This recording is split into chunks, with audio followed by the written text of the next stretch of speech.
ସାଙ୍ଗମାନେ ଏତେ ବଡ ବଡ ବୋଟ ଘଣ୍ଟା ପ୍ରତି କେତେ ଲିଟର ତେଲ ଖାଏ? तू समझा? हाँ। नहीं तू समझा नहीं। ସାଙ୍ଗମାନେ ଏତେ ବଡ ବଡ ବୋଟ କଣ ସତରେ ବାଂଲାଦେଶରୁ ଆସିଛି ନା? ଦେଖିପାରୁଥିବେ ମୋ ପଛପଟେ ବୋଟ। ସତରେ କଣ ଏଇଟା ଆସ୍କାଫଟି ବୋତଲ? ବିଶ୍ୱାସ ହୋଇଛି ଆପଣଙ୍କୁ?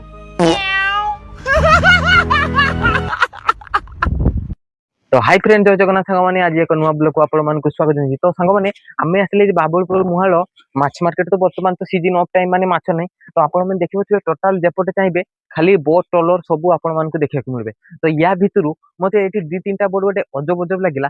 ମାନେ ଆମ ଷ୍ଟାଇଲରେ ଆପଣ ଦେଖିପାରୁଥିବେ ଏପଟ ସାଇଡ ଟିକେ କ୍ୟାମେରାମ୍ୟାନ ଭାଇ ଦେଖାନ୍ତୁ ଆମ ଓଡିଶାର ବୋଟ କିପରି ଷ୍ଟାଇଲରେ, ଆଉ ଏପଟେ ଏଇଟା ବାଂଲାଦେଶୀ ବୋଟ ନୁହେଁ ନା କାକଦି ବୋଟ ଜାଣି ହଉନି, କିନ୍ତୁ ଟୋଟାଲ ଦେଖନ୍ତୁ ପୁରା ଷ୍ଟାଇଲ ଟା କିପରି ହେଇଛି, ମାନେ ଇଣ୍ଡିଆ ପତାକା ଅଛି। ଯାହା ବି ହଉ କିଛି ଏମାନେ କିଛି କାରଣ ଯୋଗୁଁ ଧରା ପଡିଛନ୍ତି କିମ୍ବା ଆଇନକୁ ଅମାନ୍ୟ କରି ଯାହା ବି ହଉ ମୁଁ ତ ଠିକ ସେ ଜାଣିନି। ତ ଆପଣ ମାନେ ଦେଖନ୍ତୁ ଏମାନଙ୍କ ବୋଟ ଟା କେତେ ସୁନ୍ଦର ଆଉ ଟିକେ ପୁରା ନ୍ୟୁ ମଡେଲିଂ ପୁରା। ଭାଇ ଆପଣ ମାନେ ଦେଖିନି ପୁରା ଟୋଟାଲି ଜାଣିପାରିବେ ପୁରା ଚେଞ୍ଜ ମଡେଲିଂ ଚେଞ୍ଜ। ସାଙ୍ଗମାନେ ଆପଣ ମାନେ ଦେଖିପାରୁଥିବେ ମୋ ପଛପଟେ ଅଛି 3 ରୁ 4ଟା, ମାନେ ମତେ ଯାହା ଖବର ମିଳିଥିଲା ଯେ ଏଗୁଡିକ ବାଂଲାଦେଶରୁ କିଛି ନା କିଛି ମାଲ ନେଇକି ମାନେ ଆମର ଏଠି ଟ୍ରାନ୍ସଫର କରୁଥିଲେ। ତ ଧରା ପଡୁଛି। ତ ଯାହା ବି ହଉ ତ ଆପଣ ମାନଙ୍କୁ ଆମେ ଆସିଥିଲେ ଯେ ବୋଟ ଗୁଡିକ ଦେଖିବା ପାଇଁ। ତ ଆପଣ ମାନେ ଦେଖିପାରୁଥିବେ ମୋ ଚାରିପଟେ ଯେପଟେ ଦେଖିବେ ଖାଲି ବୋଟ, ଖାଲି ନୂଆ ନୂଆ ବୋଟ ସବୁ। ମାନେ ବର୍ତ୍ତମାନ 2 ମାସ ଧରି ଫିସିଂ ବନ୍ଦ ରହିବ। ତ ମାର୍କେଟ ସାରା ଯେତେ ଯାହା ବୋଟ ଥିଲା ସବୁ ଆସିକି ଏଇ ଜାଗାରେ ଉପସ୍ଥିତ ଅଛି। ତ ଆସନ୍ତୁ ପାଖକୁ ଯାଇକି ଆପଣ ମାନଙ୍କୁ କିଛି ଦେଖୁଛି। ଏପଟେ ଦେଖିପାରୁଥିବେ ତ ଭାଇ ବୋଟ ଟା ହେଭି ହେଇଛି। ଏସବୁ ବୋଟ ମତେ ବହୁତ ପସନ୍ଦ ଆସିଲା ଦେଖିପାରୁଥିବେ। ତ ମୁଁ ବ୍ୟାକ୍ କ୍ୟାମେରା କରିକି ଆପଣଙ୍କ ମାନଙ୍କୁ କିଛି ଝଲକ ଦେଖାଉଛି ହେଲା।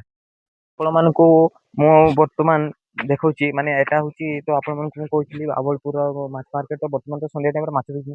ତ ଆପଣ ମାନେ ଦେଖୁଥିବେ ସନ୍ଧ୍ୟା ଟାଇମରେ ଆସିଥିଲେ ଭାଇ ଭିଉ ଟା ଦେଖନ୍ତୁ କିପରି ଭାବେ ଖତରନାକ। ଭାଇ ଭାଇ ମେଘ ସହିତ ପ୍ଲସ ଅନ୍ୟ ଦେଶର ବୋଟ ଦେଖିବାକୁ ପାଇଲି।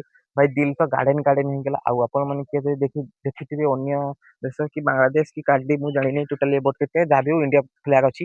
ତ କେମିତି ହେଇଛି ନିହାତି ଟିକେ କମେଣ୍ଟ ମଧ୍ୟରେ ଜଣେଇବେ। ତ ଆପଣ ମାନଙ୍କୁ ଆଉ ଗୋଟେ ଭଲ ଜିନିଷ ଦେଖି ଦେଖଉଛି, ଯେମିତି ବୋଟ ଆପଣ ମାନଙ୍କୁ ବହୁତ ସାରା କ୍ୱେଶ୍ଚନ କରିଥିଲେ ଭାଇ ଏତେ ବଡ ବଡ ଜାହାଜ ପରିକା ବୋଟ ମାନେ ଘଣ୍ଟା ପ୍ରତି କେତେ ଲିଟର ତେଲ ଖାଏ। ତ ସେଟା ସବୁ ତ ମୁଁ ଠିକ ସେ ଏତେ ପର୍ଯ୍ୟନ୍ତ ଜାଣିନି। ତ ପାଖକୁ ଯାଇକି କିଛି ଆପଣଙ୍କୁ ଦେଖଉଛି। ସାଙ୍ଗମାନେ ଏତେ ବଡ ବୋଟ ମୁଁ କେବେ ଭାବିନଥିଲି ଯେ ଏମିତି ଫାଟି ବି ଯାଏ କି ଉପରେ ରହିକି ମୌଜା ପ୍ରବଳରେ ଫାଟିଯାଏ। ତ ଆସନ୍ତୁ ମୁଁ ଆପଣଙ୍କୁ ଦେଖୁଛି ବୋଟଟା କିପରି ଭାବରେ ଫାଟିଛି। ବର୍ତ୍ତମାନ ସେ ବୋଟ ଭିତରୁ ପାଣି ବି ଝରୁଛି। ତ ଦେଖିପାରୁଥିବେ ବିଶାଳକାୟ ବଡି, ବିଶାଳକାୟ ବଡି ଏତେ ବିଶାଳକାୟ ମାନେ ଆମେ ତ ଟୋଟାଲି ଧରି ପାରିବାନି। ତ ଦେଖିପାରୁଥିବେ ଏଠି ଫାଟିଛି କିପରି ଭାବରେ ପାଣି ବାହାରୁଛି। ଆଜି ପାଖକୁ ଆସ ଜୁମ କର, ଦେଖ ବୋଟଟି ଫାଟି ଯାଇଛି। ଟୋଟାଲି ସେ ମୁଣ୍ଡରୁ ଏ ମୁଣ୍ଡ ପର୍ଯ୍ୟନ୍ତ ଫାଟିଛି କିପରି ଭାବରେ ପାଣି ଝରୁଛି। ଏଇ ଦେଖ ଦେଖିଛ ପୁରା ଫ୍ରେଶ ପାଣି। ଏ ନୂଳିଆ ପାଣି ହେଇପାରେ, ପୁରା ଫ୍ରେଶ ପାଣି। ଏତେ ବଡ ବଡି ଫାଟି ଯାଇପାରେ, କେତେ ଲକ୍ଷ ଟଙ୍କା ଲସ୍ ହେଇପାରେ। ପାଖାପାଖି 1-2 କୋଟି ଲକ୍ଷର ମାନେ ଲସ୍ ଏ ଫାଟିଯିବା ବୋଟଟି। ତ ଏପଟେ ଆସନ୍ତୁ ଆଉ ଗୋଟେ ବୋଟ ଦେଖଉଛି। ମୁଁ ଆପଣ ମାନଙ୍କୁ ଆଉ ଗୋଟେ ବୋଟ ଦେଖୁଛୁ, ମାନେ କିପରି ଭାବରେ ଫାଟିଛି। ସେଟା ଫାଟିକି ତାଙ୍କର ଯେ ଫ୍ୟାନ ପପୁଲାର ଫ୍ୟାନ ଯେ ଯୋଉଠି ସୁକାନ ଫୁକାନ ହୁଏ, ଦେଖିପାରୁଥିବେ ଫ୍ୟାନ ଟା ଏମିତି ଭିତରକୁ ପଶି ଯାଇଛି। ଦେଖିପାରୁଥିବେ ଟୋଟାଲ ଫାଟିକି ଭିତରକୁ ପଶି ଯାଇଛି। ମାନେ ଭାଇ କିସ ଲସ୍, ମାନେ କିପରି ଭାବେ ସମୁଦ୍ର ପ୍ରବଳ, ସମୁଦ୍ରର ଜୁଆର ସ୍ରୋତରେ ଏତେ ପରିମାଣରେ ସ୍ରୋତ, ମାନେ କଣ ନାଇଁ କଣ କୁ ସେ ଭାଙ୍ଗି ଯାଇ ଚୁରମାର କରିଦେଇପାରେ। ଦେଖିପାରୁଥିବେ ଟୋଟାଲ ମାନେ ବୋଟଟି ପୁରା ଭାଙ୍ଗିକି ଏ କାମ ଶେଷ। ସେ ବୋଟଟା ଆପଣ ମାନେ ଦେଖିଥିବେ ସେ ବୋଟଟା ଟୋଟାଲ ଫାଟି ଯାଇଛି, ପାଣି ବାହାରିଛୁ। ଏପଟେ ବହୁତ ସାରା ଯେ ବୋଟ ସବୁ ରନିଂ ବୋଟ ଆପଣ ମାନେ ଦେଖିଥିବେ ସେ ସବୁ ସେ ତଳ ଲାଇନ ଅଛି ହେଲା, ମାନେ ପାଣି ପାଖାପାଖି ରହିଛି। ଆଉ ଯେ ସବୁ ବସ୍ତି ବୋଟ ସେପଟେ ଯଦି ଦେଖିପାରୁଥିବେ ସବୁ ଏ ଜାଗାକୁ ମାନେ ଉପରକୁ ଉଠି ଆସିଛି। ମାନେ ତ ବହୁତ ସାରା ମୁଁ ଭିଡିଓ କରିଛି ଭାଇ, ବହୁତ ସାରା କମେଣ୍ଟ ଆସିଥିଲା ଯେ ଭାଇ ଆପଣଙ୍କ ମାଛ ମାର୍କେଟ। ଭାଇ ସତ କହୁଛି ଏବେ ଆମ ମାଛ ମାର୍କେଟରେ ମାଛ ହିଁ ନାହିଁ।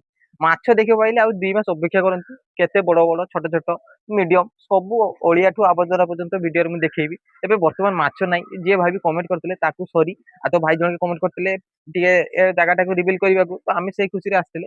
ତ ଭାଇ ସନ୍ଧ୍ୟା ଟାଇମରେ ଦେଖିପାରୁଥିବେ ସନ୍ଧ୍ୟା ତ ମାନେ ଭିଉ ମାନେ ହାବା ସହିତ ଭିଉ ଖତରନାକ। ଆଉ ଏପଟେ ଦେଖୁଥିବେ ସୁଲସୁଲିଆ ବାନି ଜଙ୍ଗଲ, ପୁରା ଥରେ ପଶିବ 3 ଦିନ ପରେ ବାହାରିବ, ନରକଙ୍କାଳ ବାହାରିବ ଆପଣଙ୍କର। ଭାଇ ଏମିତି ଖତରନାକ ଜାଗା ହେଇଛି। ଆଉ ଏପଟ ସାଇଡରେ ଦେଖନ୍ତୁ ଆଉ ବୋଟ ସବୁ ସବୁ ତ ରେଡି, ମାନେ ଆଉ ମାସେ ଭିତରେ 30 ଦିନ ଭିତରେ ଏମାନେ ସବୁ ପୁଣି ସମୁଦ୍ରକୁ ଯିବା ପାଇଁ ରିପାରିଂ ହେଇକି ରେଡି ହେଇଯିବେ।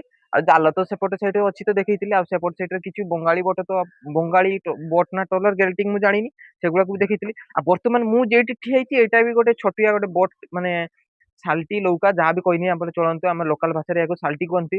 ଆଉ କିଛି ସାଲ୍ଟି ଦେଖେଇଲି।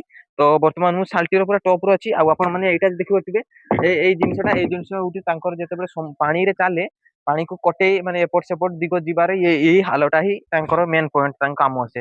ତ तो आपण मानक एमती किछि भिडियोटा रहिला तो आपण माने जदि नेक्स्ट कमेंट कले मु आपण मानक आउरी इंटरेस्टिंग भिडियो आनि देबी तो या परे नेक्स्ट जदि कमेंट आसिला जहा आसिबो जेठी देकी भिडियो करबा जेठी कमेंट आसिबो सेठी करबा भिडियो को लास्ट पर्यंत वाच करंतु आ नियति लाइक कमेंट शेयर गोटे गोटे करंतु एमती दोबे की करंतु एमती भाई आसी नेक्स्ट वीडियो जथा शीघ्र करिवे कोन कहले ठीक कहली ना तो भिडियो टी एठी एंड करछि जय जगन्नाथ।